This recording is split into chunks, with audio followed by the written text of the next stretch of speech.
पृथ्वी की जो भी हमारे प्रमुख परिमंडल हैं उनके बारे में हम आज डिस्कस करेंगे इन डिटेल में, सब देखेंगे डायग्राम के थ्रू एंड पॉइंट के बेसिस पर।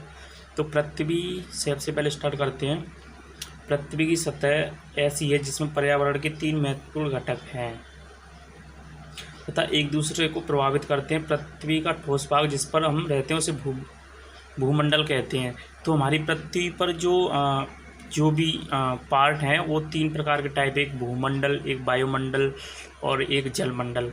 तभी यहाँ पर जीवन संभव है और इन्हीं तीनों को मिला के कॉमन बनता है हमारा जैवमंडल। उन हम सबको देखेंगे। जैसे हम बात करते हैं गैस की परतें जो पृथ्वी को चारों ओर से घेरती हैं उसे वायुमंडल कहते हैं। जो हमारी पृथ्वी को चारों ओर से घेरती हैं जो गैसें हैं, उनके गैसों का जो एक वॉल्यूम है उसे हम एक लेयर के रूप में देखते हैं जिसे हम वायुमंडल कहते हैं, जहाँ की हमारी O2, nitrogen, hydrogen, carbon dioxide और अन्य गैसें भी पाई जाती हैं। पृथ्वी के बहुत बड़े भाग पर जल पाया जाता है, ये हमें पता ही है, जिससे हम इसे ब्लू प्लैनेट कहते हैं पृथ्वी को, जिसे हम जलमंडल कहते हैं। जो मतलब जैसे कि हमारा वायु से मिलकर वायुमंडल बनता है, वैसे ही हमारे जलों से मिलकर जलमंडल बनता है। जलमंडल में भी सभी अवस्थाएं जैसे बर्फ, जलवाष्प, जीवमंडल एक सीमित क्षेत्र है। पहले हम बात करते हैं जलमंडल में ये सारी अवस्थाएं आ जाती हैं, जैसे बर्फ़ की आइस या फिर जलवाष्प, जो सारा है वो जलमंडल के थ्रू आता है। अब हम बात करते हैं जीवमंडल की। जीवमंडल एक सीमित क्षेत्र है जहाँ स्थलमंडल, जलमंडल और वायुमंडल एक साथ तीनों मिलते हैं, मतलब कॉमन एरिया हम कह सकते हैं तीनों मंडलों का। जैसे यहाँ डायग्राम में हम देख सकते हैं, ये वायुमंडल है, ये स्थलमंडल है और ये जलमंडल। इन तीनों का जो कॉमन एरिया है उसे हम बायोस्फीयर यानी जैवमंडल कहते हैं। अब हम एक एक करके इन सारे मंडलों के बारे में बात करते हैं। तो सबसे पहले हम बात करते हैं भूमंडल। भूमंडल हमारा क्या होता है? पृथ्वी की सतह को 2 मुख्य भागों में बांटा जा सकता है। बड़े स्थलीय भूभागों को महाद्वीप के नाम से जाना जाता है तथा बड़े जलाशयों को महासागरीय बेसिन के नाम से जाना जाता है। समुद्र का तल सभी जगह समान है, अतः स्थल की ऊंचाई को समुद्र तल से मापा जाता है, जिसे शून्य मानते हैं हम, क्योंकि हमारा जो समुद्र का जो भी तल है उस एक हम कह सकते हैं कि वो समतल है, ऊबड़ खाबड़ नहीं। इसलिए हम जो भी ऊंचाई हम कंसीडर करते हैं किसी भी पठार या पर्वत की, वो हम समुद्र तल से लेते हैं। तो जो विश्व का सबसे ऊंचा शिखर माउंट एवरेस्ट है, जो उसकी ऊंचाई अगर हम देखें समुद्र तल से तो वो है 8850 मीटर। तो इतना ऊंचा है। और विश्व का सबसे गहरा प्रशांत महासागर कि हम आगे देखेंगे ये कौन सा महासागर है। प्रशांत महासागर में एक मैरियाना गर्त, मैरियाना ट्रेंच नाम करके एक गहराई होती है, गहराई है जिसकी जो कितना गहरा है कि 11,022 मीटर गहराई है, जो कि कभी कभी क्लास 11th की NCERT में आप देखोगे कि बताया गया है कि इसी मैरियाना गर्त से जो हमारा एक नेचुरल उपग्रह है चंद्रमा, वो इसी से बनाया ऐसा माना जाता है। लेकिन ये सर्वमान्य नहीं है, इसे बाद में खारिज कर दिया गया था। अब बात करते हैं महाद्वीप क्या होते हैं। महाद्वीप क्या होते हैं? तो पृथ्वी पर 7 प्रमुख महाद्वीप हैं। पृथ्वी पर 7 प्रमुख महाद्वीप हैं। ये विस्तृत जलराशि के साथ एक दूसरे से अलग हैं। इन महाद्वीपों में जल भी पाया जाता है और महाद्वीप में मतलब स्थल भूभाग एरिया भी पाया जाता है। जो 7 हैं ये महाद्वीप हैं: एशिया, यूरोप, अफ्रीका, उत्तर अमेरिका, दक्षिण अमेरिका, ऑस्ट्रेलिया, अंटार्कटिका, ये 7 महाद्वीप। अब हम एक एक करके हर महाद्वीप के बारे में देखें। सबसे पहले हम देखते हैं एशिया महाद्वीप। तो ये विश्व का सबसे बड़ा महाद्वीप है। ये पृथ्वी के कुल क्षेत्रफल के 1/3 यानी कि जो भी हमारे भूभाग है पृथ्वी पर कुल, जो अगर हम वाटर को छोड़ दें, पानी को, महासागरों को, तो जो भी एरिया है उसमें सबसे बड़ा जो महाद्वीप है उसमें एशिया है, जो सबका 1/3 है, मतलब 33% हम कह सकते हैं सबका ओवरऑल।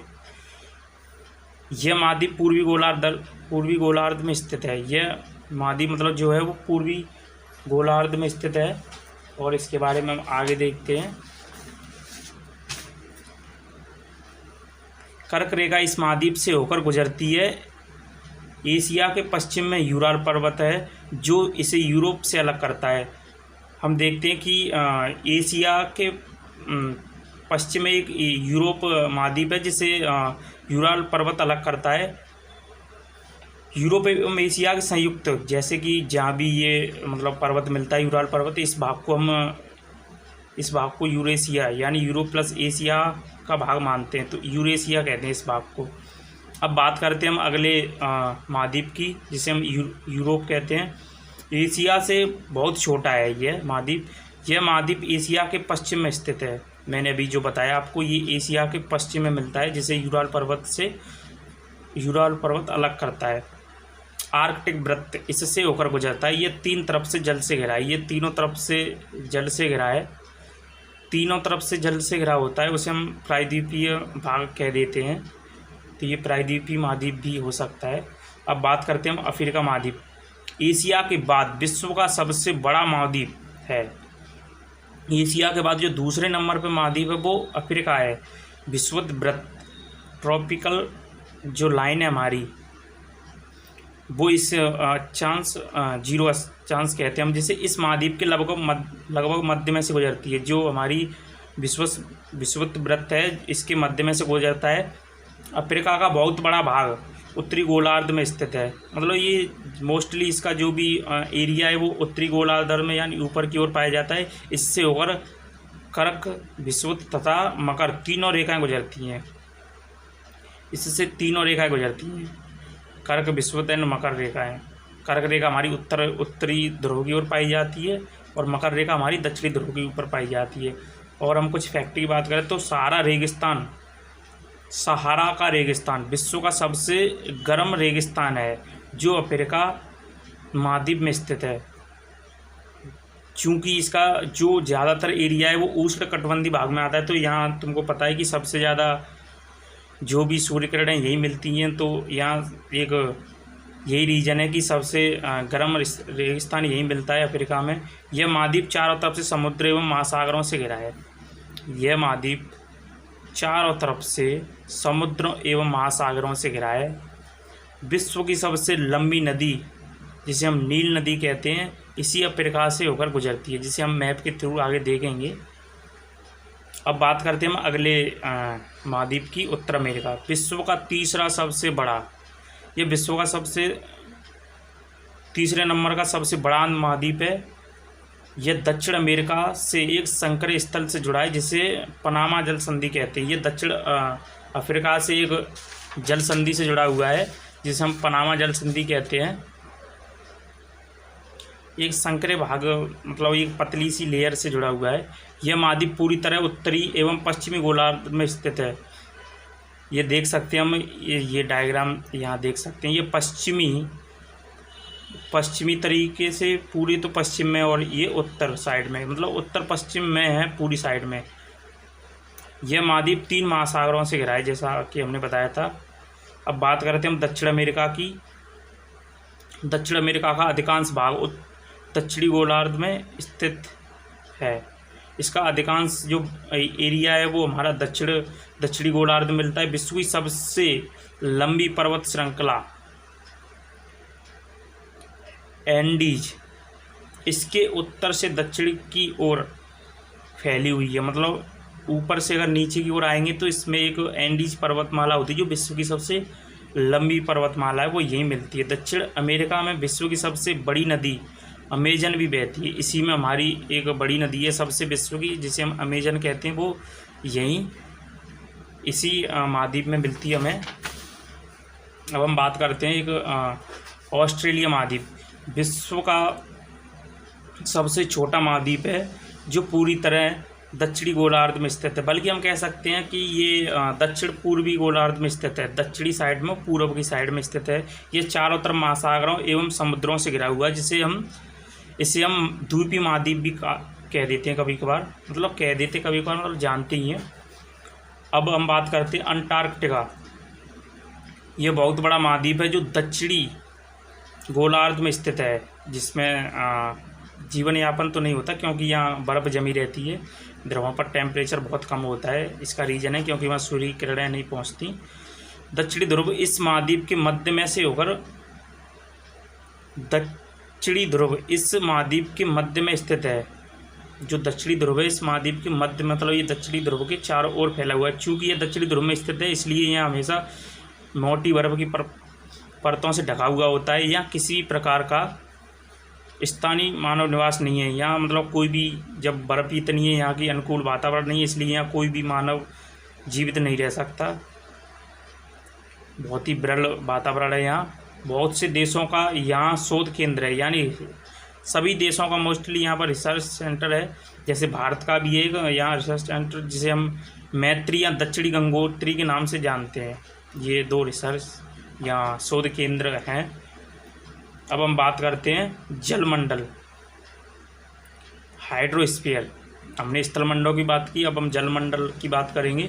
पृथ्वी को नीला ग्रह कहते हैं। पृथ्वी पर नीला ग्रह क्यों कहते हैं? तुम्हें पता ही है कि यहाँ पानी बहुत अधिक मात्रा में मिलता है, इसलिए इसे नीला ग्रह कहते हैं। पृथ्वी पर 71% जल तथा 29% स्थल है।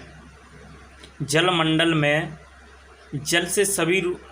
जलमंडल में जल के सभी रूप हैं, जैसे कि नदियाँ, झीलें, जलवाष्प, भूमिगत जल, वायुमंडल की जलवाष्प, जैसा हम पिछले ही कवर कर चुके हैं इस लाइन को। इसमें जो मोस्टली जो अलवड़ी जल यानी पीने योग्य जल है वो मात्र 0.03 है। बाकी सब कुछ पीने योग्य है लेकिन वो यूज में नहीं होता। वैसे तो जो पीने योग्य वाटर है वो 3% है, लेकिन उसमें से 2.77% हमारे हिम की चादर यानी बर्फ़ के रूप में जमा हुआ है, जो पीने योग्य नहीं है। तो इसलिए हमारे जो पीने योग्य है वो ओनली 0.03% है। बाकी सब महासागरीय जो लवड़ी जल है जिसे हम पी नहीं सकते। अब बात करते हैं महासागर। बड़े से छोटे आकार के आधार पर क्रमशः 5 महासागर हैं। जैसे कि हमारे 7 वो थे,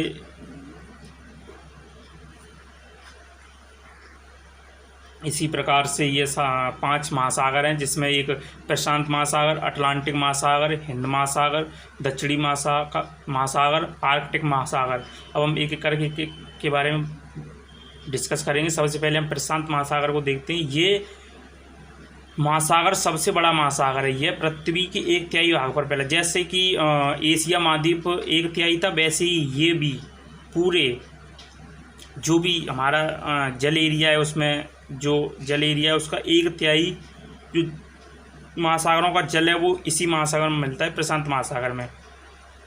पृथ्वी का सबसे गहरा भाग मैरियाना गर्त, जैसा हम पीछे बता चुके हैं, प्रशांत महासागर में ही स्थित है।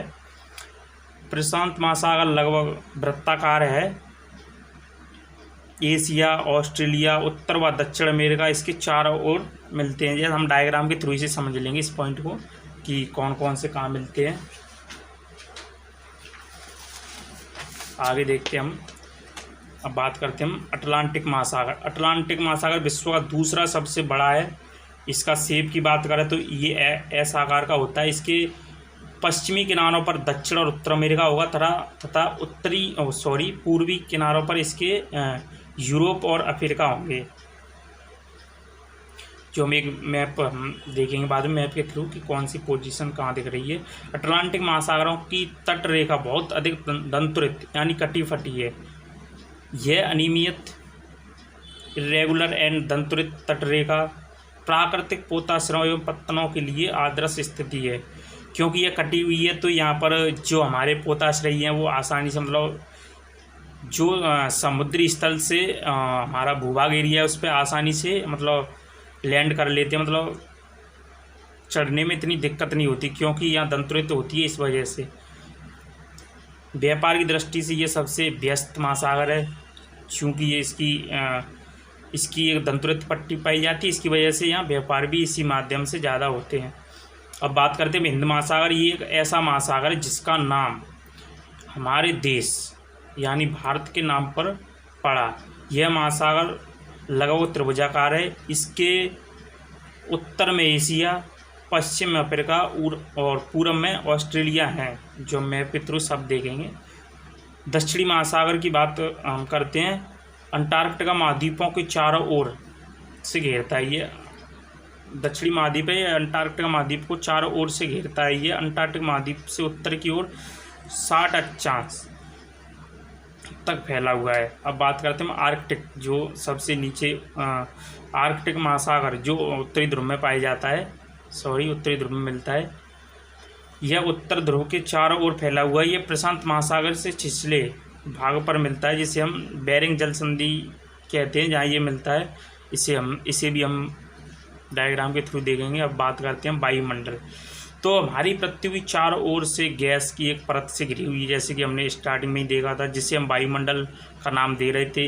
ये वायुमंडल 1600 किलोमीटर की ऊंचाई तक फैला हुआ है।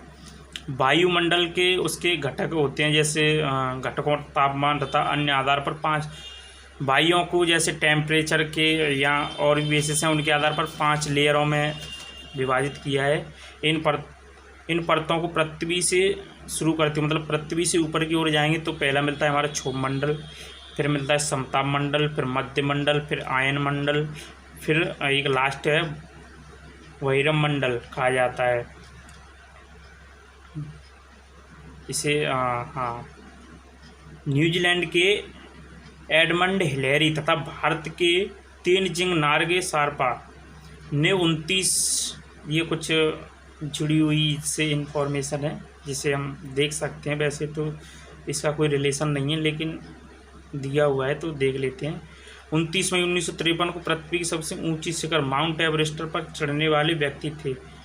29 मई 1953 को जो माउंट एवरेस्ट विश्व की सबसे ऊंची चोटी है, उस पर 2 व्यक्ति न्यूजीलैंड के और भारत एंड न्यूजीलैंड के 2 व्यक्ति थे। न्यूजीलैंड के थे एडमंड हिलेरी एंड भारत के थे तेनजिंग नार्गे शेरपा। ये दोनों ने इस पर चढ़ाई की, यानी पहली बार चढ़े। बाद में जापान की जुंगो ताबेई विश्व की पहली महिला थी जो माउंट एवरेस्ट पर इन्होंने कदम रखा। इन्होंने 16 मई 1975 में गई थी। फिर एक इंडियन महिला थी जो बछेंद्री पाल थी, इन्होंने 23 मई 1984 को माउंट एवरेस्ट पर चढ़ने का सपना साकार किया अपना। फिर वायुमंडल मुख्यतः, वायुमंडल की अगर बात करें तो वायुमंडल मुख्यतः ऑक्सीजन एवं नाइट्रोजन से बना है, जो कि साफ तथा स्वच्छ हवा का 99% है। अकॉर्डिंग टू वॉल्यूम अगर देखें तो नाइट्रोजन हमारी 78% है, 21% ऑक्सीजन एंड 1% में अदर आती हैं, जैसे CO2, आर्गन, जितनी भी बची हमारी वो सारी उसके अंतर्गत आ जाएंगी 1%। CO2 यद्यपि बहुत कम मात्रा में, CO2 की जो क्वांटिटी लेवल है बहुत ही कम है, लेकिन यह पृथ्वी के द्वारा छोड़ी गई ऊष्मा को अवशोषित करती है, जिससे पृथ्वी गर्म रहती है। बता दें कि ये जो CO2 गैस है ये बहुत ही, हम कहते हैं कि हानिकारक है, लेकिन ये यूजफुल भी बहुत है। एक तो पेड़ों की ग्रोथ के लिए यूजफुल होती है, और दूसरा ये कि हमारी जो पृथ्वी सारे दिन ऊष्मा अवशोषित करती है, जो रात को इसको रिलीज करती है, तो यही गैस होती है जो इस ऊष्मा को रोके रखती है, जिससे कि टेम्परेचर मेंटेन रहता है हमारी पृथ्वी की सतह का। तल से ऊपर जाने पर वायुमंडल घनत्व घटता है। क्यों घटता है वायुमंडल का घनत्व? क्योंकि वहाँ टेम्परेचर घटता हुआ जाता है। टेम्परेचर हाँ ऊपर जाने पर टेम्परेचर घटता है। वो एक जगह अलग अलग है कि कहीं कहीं टेम्परेचर बढ़ता है, जैसे बादलों का जो बनना है वहाँ गुप्त ऊष्मा रिलीज होती है तो वहाँ टेम्परेचर बढ़ जाता है, और एक आयन मंडल में आयनाइजेशन होता है तो वहाँ टेम्परेचर इंक्रीज होता है। तो हम कह सकते हैं पहले घटता है फिर बढ़ता है, ऐसी सीक्वेंस में चलता है। पहाड़ों एवं पर्वतारोहियों को हवा के घनत्व में कमी होने के कारण सांस लेने में कठिनाई होती है। वायु उच्च दाब से निम्न दाब की ओर चलती हैं। जब यही वायु गतिशील हो जाती तो इन्हें पवन का नाम देते हैं, इन्हें पवन कहने लगते हैं। देख नहीं पाए हो तो देख लीजिए। आगे हम बात करते हैं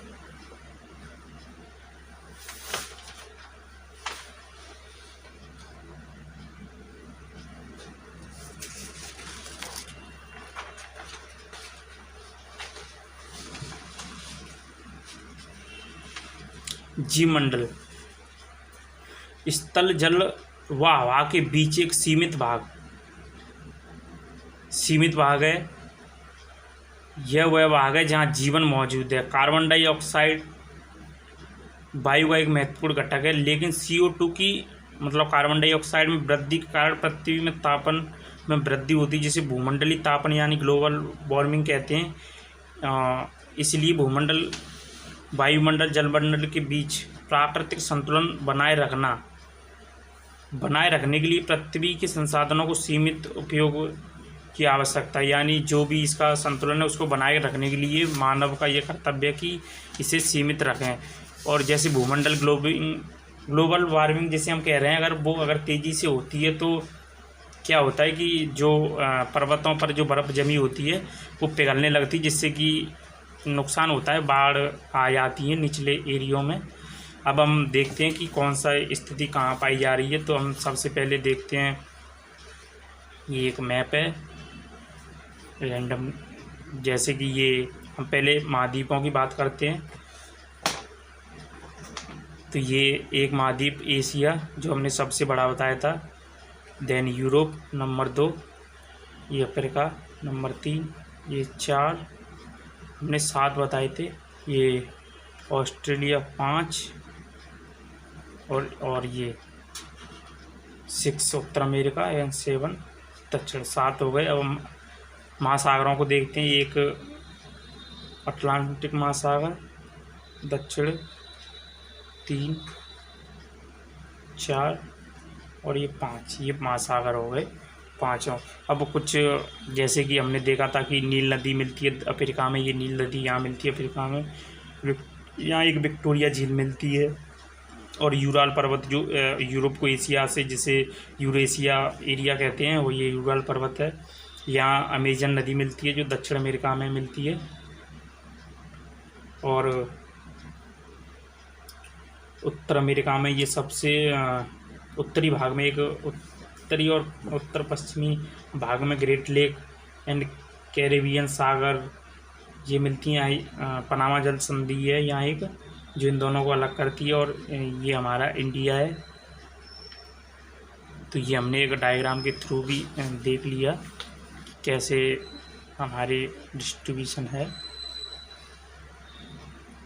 तो आज के लिए बस इतना ही। Thank you. एंड अगर आपको वीडियो अच्छी लगी हो तो प्लीज़ लाइक एंड शेयर।